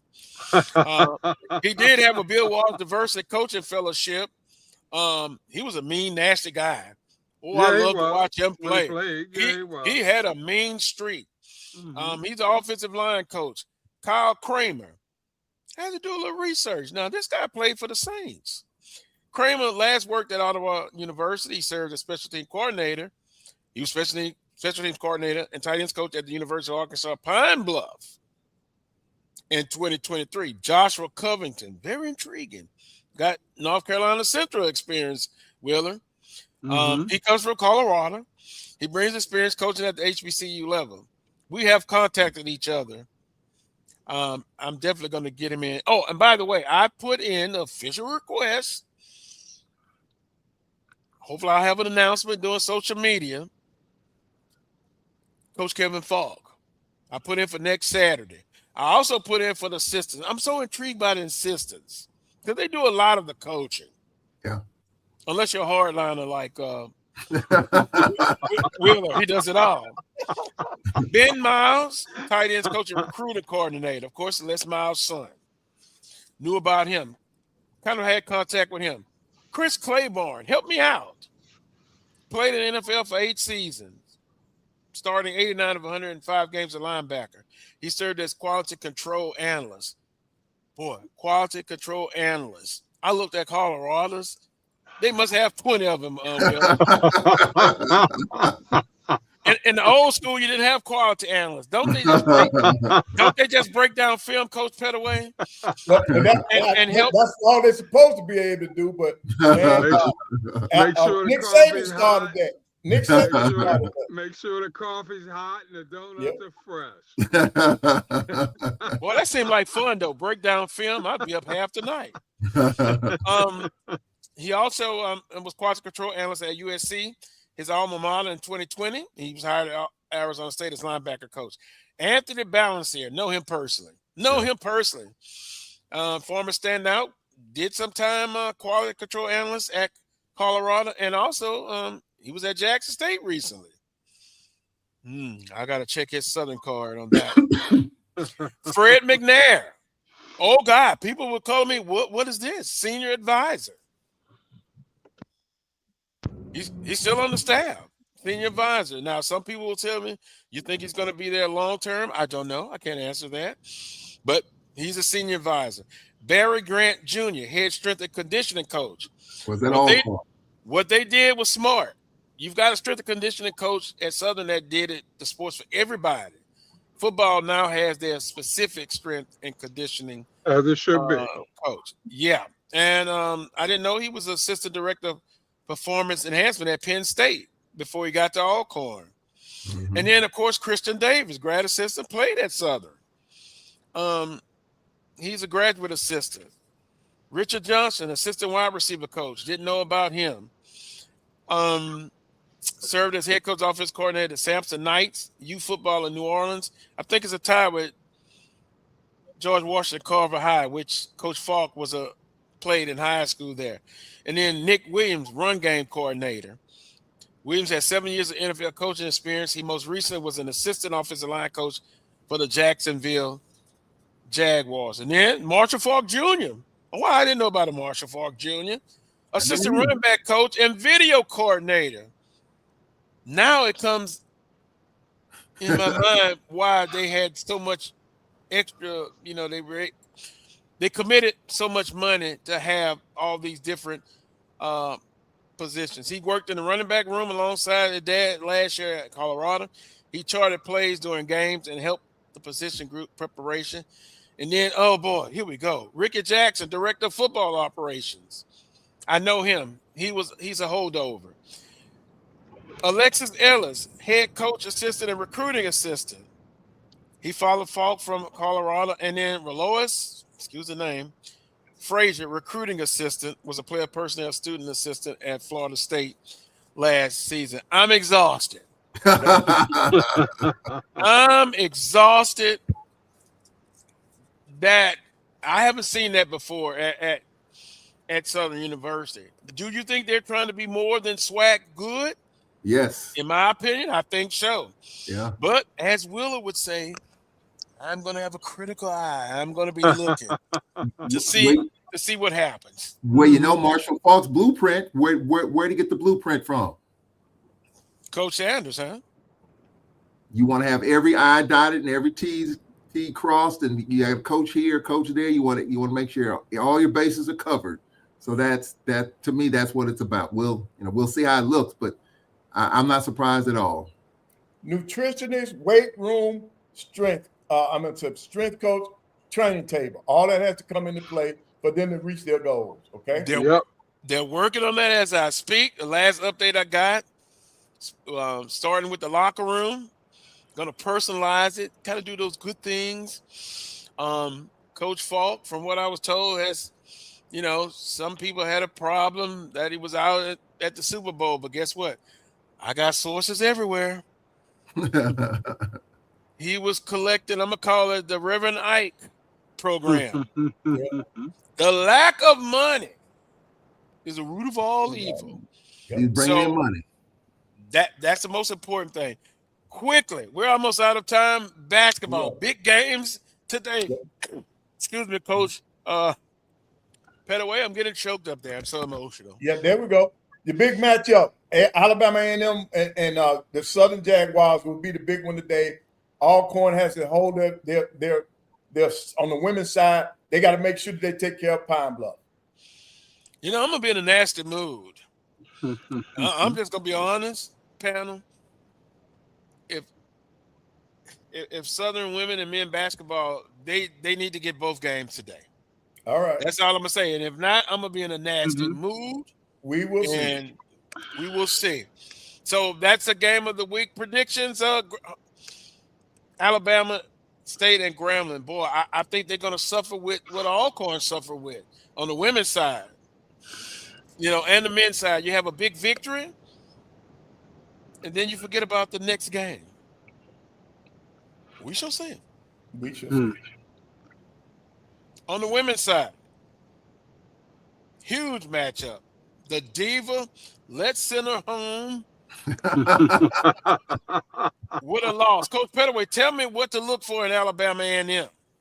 The high-low game between the post players. They do a great job of passing the ball inside. So it's going to be a great matchup against what Coach Funches is doing defensively. I was worried about the game anyway, but now after a loss, I hope Southern's in a nasty mood. EA, don't pick us. Wait a minute, let's see who FAMU's got. Come on. Texas They Southern. got Texas Southern. That's going to be a good one. Yeah. Coach Petaway, you talked about you think Texas Southern is cooking up something. Right, on the men's side, I think the men's they're coming. side. Yeah, on the men's side, they're coming, yes. Did we praise FAMU a little bit too early? I think so. I'm just asking the question. I did. Young fella. Yeah. I think they had momentum going until they gave the game away against Jackson State, and they get to find their footing. Right. I call that one. I pat myself on the back. Jackson State got destroyed by Bethune-Cookman, right? Mm-hmm. And boy, they got up off that floor. They got out of the basement. Yep. And they hung in there and they got that dub. Mm-hmm. That's what I'm talking about. That's what I'm talking about. When you have some adversity, how do you respond? Southern University, how do you respond? That is my question to you. Go ahead, next, Coach Pettaway. Oh no, I'm agreeing with you. I'm agreeing with you. You got to get up off the carpet. Basketball is too many games. The next game's right up on you. You cannot linger on the loss. You got to move on. Yep. Pat Riley says last week when Charles went off the air, who was that he was shaking their hand? There was a poll out there. Was it Coach Gilbert next to Charles? Oh, look how Charles is smiling. Yeah. I thought that's who it was. I told somebody. but you know, somebody on this panel had Alcorn losing both games, and I got a text. They said someone on this show had the Braves and Lady Braves getting dumped last Saturday. I was off the air, but I got a text about it. I don't call any names, but somebody on the panel said it. You could call the name all three of us. Oh, three, okay. But all right. But Charles, I did say from a traditional standpoint, Alcorn always plays Southern tough. Mm-hmm. It doesn't matter. Coach Pugh came in with some great teams. After the final horn went off, they had won. Yeah. Even in football, same thing. Yeah. But I'm trying to get Gilbert. I keep saying Gilbert. I'm trying to get him a new version of the Carlos Brown contract. Sign him up. He has done a hell of a job. Yeah, he has. He has. Undersized, but a lot of heart and just great execution. That's what it's all. And I think he's deserving of it. He's been around this league a long time. He's coached at Valley, UAPB. It's time to give Coach Gilbert the hardware, and he has the team to do it. But you just can't talk about it. You got to get it done starting the day at 3:00 here in Pine Bluff. And then Coach Pettaway, Monday night. What game you like? What game you like? Well, I'm still in Florida. Texas Southern, and Bethune-Cookman. I think that's going to be a big test for both teams. And then, of course, you got Alabama A&M going into Grambling. So Coach Jackson's going back home. We'll see what the reception is going to be like there. It's coming down. Oh, yes. Bethune-Cookman, head and shoulders above everybody else. But it's going to be interesting to see positioning-wise. I would love to see Southern University get that number 2 seed on the men's side in basketball. Can they get it done? Yes. Just got to get more consistency. On the women's side, I still have the utmost confidence. They're going to get it done. And for those who may slightly dismiss the Lady Jaguars, don't do that. Don't do that yet. I'm going for in the Super Bowl. I got Seattle. I got Seattle. Seattle. I'm still smarting from that Rams call. Will I ever get over it? Probably not. That probably was the worst call or no call. Bad call. I'll stay off that third official now in basketball. I'm kind of lightening up, Coach Pettaway. It was a horrible call, Carlos. It was a horrible call. They had people got divorced on that because they were so angry. But I guess I'll get over it. Want to thank Brian and Roy. Appreciate you. Everybody in the chat room, love you to death. And that includes EA. Can I make a quick announcement, Carlos? Yes. This is my last show. What? I'm here at the Hampton Inn in Pine Bluff, sitting in the manager's office. He gave me this right here. General Manager I have now been hired as the general manager of the Hampton Inn in Pine Bluff, Arkansas. Thank you for the memories, ladies and gentlemen. It's that because did they give you the Carlos Brown contract? Yeah, he gave me a half a Carlos Brown contract just to see if I can get it done. Oh, I got to revise that contract. It's a new one, and my mentor, Coach Pettaway and Wheeler, I will get advice from you on that contract. Have a great weekend, everybody. We'll see you next Saturday at 11 a.m. Central Standard Time with the Carlos Brown Show right here on the Black College Sports Network. Until next time, peace and God bless.